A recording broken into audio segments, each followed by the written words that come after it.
Hi guys, so what I'm going to be talking about in this video is 5 tips for better mental health. So over the last few weeks I've been doing some videos which are just about tips. So tips for inner peace, tips for self-love, tips for personal empowerment, and the whole point really is to just do a series where I'm giving you quick tips. They're shorter videos and it's just giving you some motivation really in these areas. So as a health professional, I'm a counsellor. I specialise in depression, I specialise in stress, anxiety, low self-esteem and relationships. This is a topic that's quite close to my heart. Lots of you will also know that in some of the videos I've spoken about family members who've struggled with depression and some of the work I've been doing over the years around depression and suicide. So the first thing that I want to say when it comes to having better mental health is to talk. Now, you might not feel comfortable talking to your family. I know lots of clients that I work with or people I know who do not feel that they trust members of their family enough to discuss their situation. They would never feel comfortable talking to family about feeling depressed. So therefore, find a trusted person who you do trust. It could be a friend. It might be, just a partner. Because the next number 2 is really going to see a doctor or a counsellor. So you might choose them as the trusted person to talk to. Sometimes it's easier to talk to a stranger about the issues than it is to talk to someone close to you. And for some people, they're going to find that weird. Why would you feel comfortable talking to a complete stranger when someone close to you knows you more? Well, for some people, it's because they know that stranger is not going to be biased. They're not going to judge them. They're not going to see that person again. So it's less risk. So that's tip number 1 and 2. Talk to someone, and that could be a trusted person. But tip number 2 is to seek help from either a doctor or therapy. So seek help from a professional. Number 3 is to take one day at a time. So a lot of people become overwhelmed because they're focusing on the future, they're focusing on the past, they're focusing on things they have to do right now, they're focusing on too many tasks, there's too much overthinking. Depression and mental health is caused a lot of the time by too many thoughts in your head and not knowing what to do with them. So by taking steps one day at a time, what you're going to do is to try to unblock some of those thoughts that are happening. So if you've got lots of memories coming up from the past, you're going to use switching those thoughts by saying, this is not happening to me right now.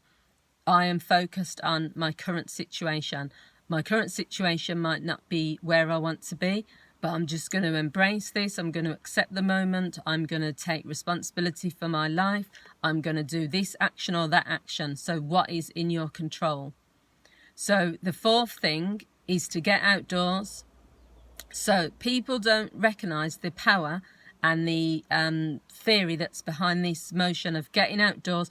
When you're sat in a room all the time, or especially if you live by yourself and you were just sitting there thinking and just feeling sad for yourself and just not having any company, it can be really have a detrimental effect on your mental health. Getting outside sometimes, just going for a walk, and don't think because the weather has to be nice for you to do that. Regardless of the weather, make yourself get up, get dressed, go for a walk, and then see how you feel afterwards. I know for me that like going for walks most of the time, or even just going for a drive occasionally, it just gets you out of the house. It gets you interacting with other people. It means you get to see other scenes besides like looking around and seeing the 4 walls. So getting outdoors is a massive one. And the 5th one is to try to identify what it is that's bothering you. Now, for lots of people, they're overwhelmed with all of these thoughts. They know that they don't feel like themselves. They know that something's wrong. They're feeling it. Their moods are down. They're physically feeling it. But they don't identify what it is that's actually causing it. So there's a method where you say, what is bothering me? And you sit and you think, what's really going on for me? It's not the fact that I don't have, I've spilt the coffee. Because then someone might start crying, and that will be because their emotions are all over the place. So then next minute they know something minor has triggered an emotion. That's not what it's about. You have to think what's beneath it. what is really causing you the issue, what is bothering you right at this moment. Is it that you're worried about not being able to pay the bills? Is it that because COVID's happening or stuff's that are happening in the world preventing you from travelling somewhere?